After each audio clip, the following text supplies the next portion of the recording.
¿Qué silencio reina esta mañana? El silencio que la iglesia tiene junto al sepulcro de su Señor. Hoy la iglesia permanece orante junto al sepulcro de Cristo, mientras meditamos todo lo que ha pasado, lo que hemos meditado, vivido junto a Cristo en este tiempo de Cuaresma que está llegando a su conclusión, no sin antes llegar a una gloriosa culminación. Pero hoy, después de haber acompañado a Cristo en esa dolorosa pasión, hoy reposa en el sepulcro. Cristo está muerto, realmente está muerto, pero lo interesante es que Cristo, ni estando muerto, dejó de salvar. ¿O a poco crees que vino nomás a salvar a los que vivían en su tiempo y a todos los que en el futuro habríamos de creer en Él? No, pues también tenía que ir al único lugar que le faltaba. También tenía que venir a salvar a todos los que existieron antes que Él. En este día es cuando se conmemora lo que nos dice un artículo de nuestra fe, que es poco conocido, que lo dice la fórmula más primitiva de nuestro credo, el credo de los apóstoles, que dice que Cristo, después de padecer y ser sepultado, descendió a los infiernos. ¿Qué? ¿Jesús fue al infierno o qué? Bueno, aquí no entendamos infiernos como el estado de eterna condenación. Aquí entendámoslo como ese lugar a donde iban los muertos, tanto los justos como los pecadores, porque recuerden que las puertas del paraíso quedaron cerradas desde el pecado de nuestros primeros padres y estaban en el lugar de los muertos en espera de la redención. El sábado santo que Jesús estaba muerto para este mundo, su espíritu descendió para ir a librar a los espíritus que estaban aguardando desde siglos al Redentor.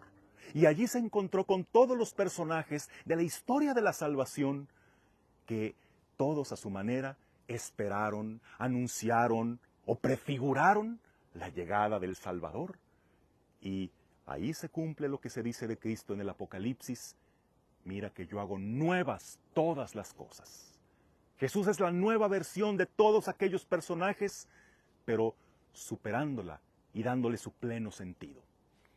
El primero de todos, Adán, el primer hombre hecho a imagen y semejanza de Dios, de cuyo costado nació Eva, que en un árbol ahí encontró el fruto prohibido y por su desobediencia todos fuimos expulsados del paraíso.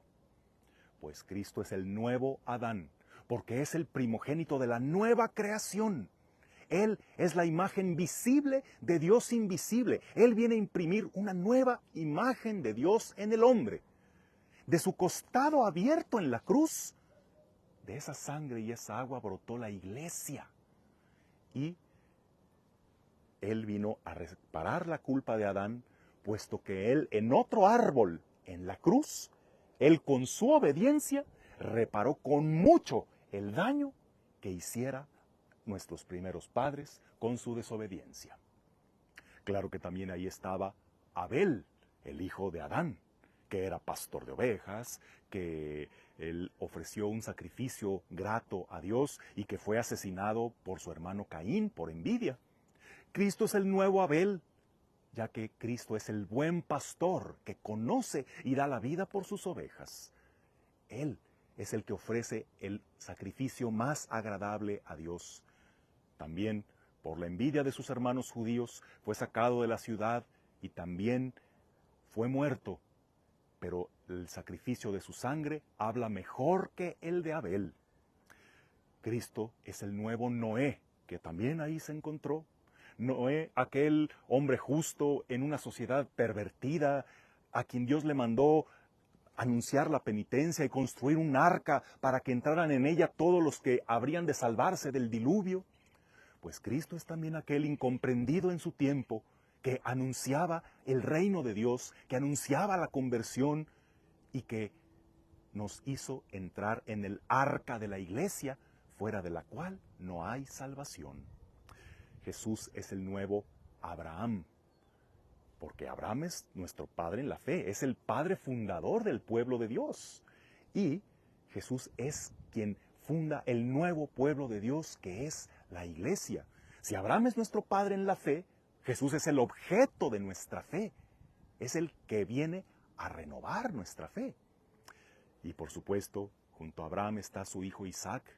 Jesús también es el nuevo Isaac, porque Abraham, por obediencia a Dios, iba a ofrecer en sacrificio a su hijo Isaac, pero fue librado de hacer ese sacrificio cuando Dios comprobó su obediencia y su fidelidad.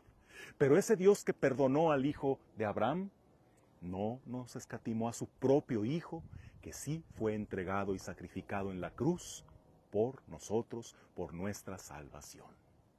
Jesús también encontró con José, aquel hijo de Jacob que fue por objeto de envidia de sus 12 hermanos, fue vendido como esclavo a los egipcios, que pasó de esclavo a ser exaltado a la derecha del faraón en el puesto más alto, que fue un salvador para su pueblo en tiempo de hambre y que perdonó a los hermanos que lo habían traicionado. Jesús es el nuevo José, que también fue vendido por uno de sus 12 apóstoles a precio de un esclavo, que él, recibiendo la muerte propia de un esclavo, la crucifixión, después fue exaltado a la derecha de Dios Padre, teniendo el nombre que está sobre todo nombre. Él es el Salvador no de un pueblo, sino de todos los pueblos, y el que nos enseñó a perdonar, perdonando Él mismo a sus verdugos. Y por supuesto que Jesús es el nuevo Moisés. Allí estaba Moisés, el gran libertador, el gran legislador del pueblo de Israel, que en tantas cosas se asemeja con Jesús. Moisés fue liberado de la matanza de los niños hebreos ordenada por el faraón. Jesús fue salvado de la matanza de los inocentes ordenada por Herodes. Moisés, que había sido criado en un palacio, bajó a ver la esclavitud en la que vivía su pueblo, los hebreos. Jesús, siendo Dios, dejó todos los privilegios de su condición divina y bajó a asumir la condición humana para tener un Redentor que nos comprendiera, que nos conociera. Moisés liberó a su pueblo de la esclavitud, haciéndolos atravesar las aguas del Mar Rojo. Jesús nos libera de la esclavitud del pecado, haciéndonos pasar por las aguas del bautismo. Moisés dio el pan que bajaba del cielo, el maná, pero Jesús es el pan bajado del cielo, es el pan de vida, y aquel que coma de este pan no morirá para siempre. Moisés subió al monte Sinaí para entregar la ley escrita en tablas de piedra. Jesús subió al monte de las bienaventuranzas para entregarnos la nueva ley, que es el Evangelio, que es la ley que se resume en amar y no escrita en tablas de piedra, sino grabada por el fuego del Espíritu Santo en nuestros corazones. ¿Y a quiénes más encontró? Pues a David, a Samuel, a Salomón, a Isaías, a Jeremías, a Jonás, a los profetas, a los grandes personajes del Antiguo Testamento que todos a su manera lo anunciaron, lo esperaron, lo prefiguraron. Y al ver llegar a Jesús, comprobaron que Dios es siempre fiel a sus promesas y ahora ellos pasarían a esa gloria por la que aguardaron tantos siglos. Había llegado en Jesús la plenitud de los tiempos. Así que mientras tú y yo estamos aquí, en silencio, esperando ese momento que el mismo Jesús anunció de que al tercer día iba a resucitar, no creas que Jesús anda de ocioso. Fue también a hacer la salvación de los muertos. ¿Y no crees que también sea la salvación de tus muertos?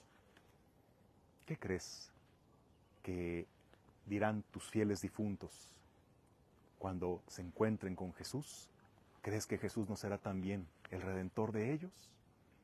Hoy que contemplamos a Cristo tendido en el sepulcro, hoy eleva una oración por tus difuntos y pídele a Jesús glorioso que también se acuerde de ellos y los conduzca al cielo, a donde todos esperamos llegar, todos los que hemos creído en la muerte y resurrección de Cristo, que hoy gloriosamente celebraremos.